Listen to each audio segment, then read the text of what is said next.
tracker value, or some other sort of per watt losses or LCOE. That means that does mean a lot. Yeah. Right. Yeah. It seems like a minor engineering detail. You know, if you don't turn it into dollars and cents. Oh, our tracker can do 22 meters per second. Yeah. That's right. Yeah. But actually, when you think about the outcome, it's money. Yeah.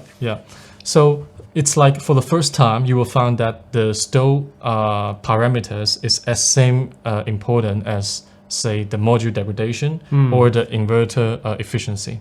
Yeah.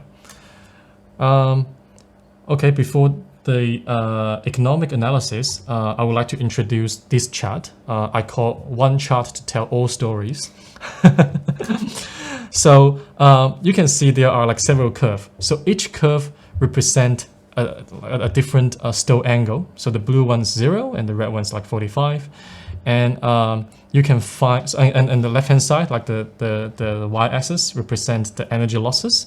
So from this chart, you can easily find what energy losses you can get from different type of tracker. I mean, out of these 5. For example, another tracker company come to you and said, okay, our tracker stows at 15 meters per second, and which is like 0 degree.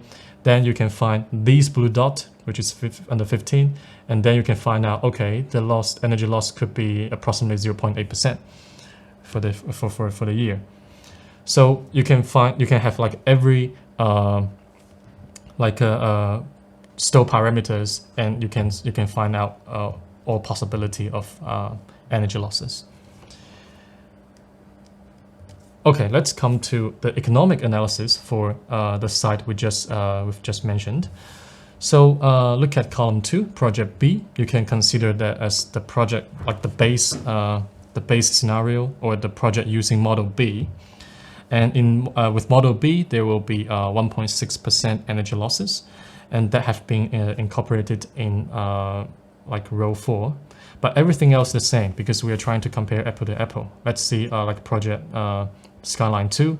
So they are both like a 100 megawatt with the cost $0.7 US dollar. That has already included the government incentive.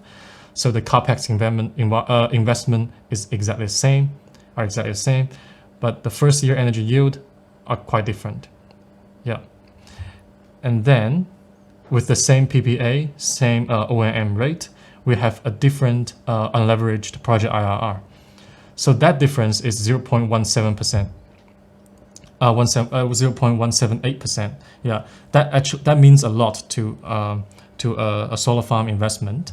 And if we look at 30-year net benefits, that's up to 2.7 million difference. Wow.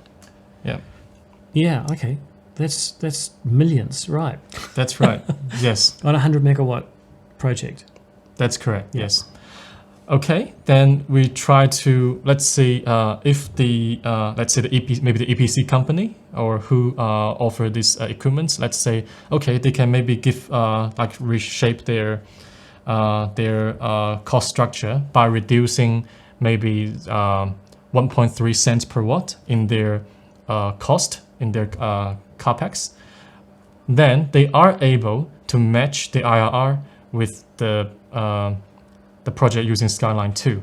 Yeah, but still they are having the same like energy, like yield, same loss in energy yield, and also the same loss in the net benefits. So the only way is to scale up the project. Yeah, maybe to have like a 105 megawatts. They can by that they can only match the Skyline 2 cases. And if you look at this number, 1.3 cents per watt, I'm not sure whether you have any idea about the tracker pricing in the market. So the tracker price is somewhere between 7 cents and 13 cents per watt. The range is big, but because that's highly depends on the design, on the site, on the environment. A lot of things can affect the pricing. But let's just look at somewhere between 7 and 13 cents. And if the tracker is required to be reduced like 1.3 cents, that it's a lot of the tracker cost. Yeah. Yeah. Okay.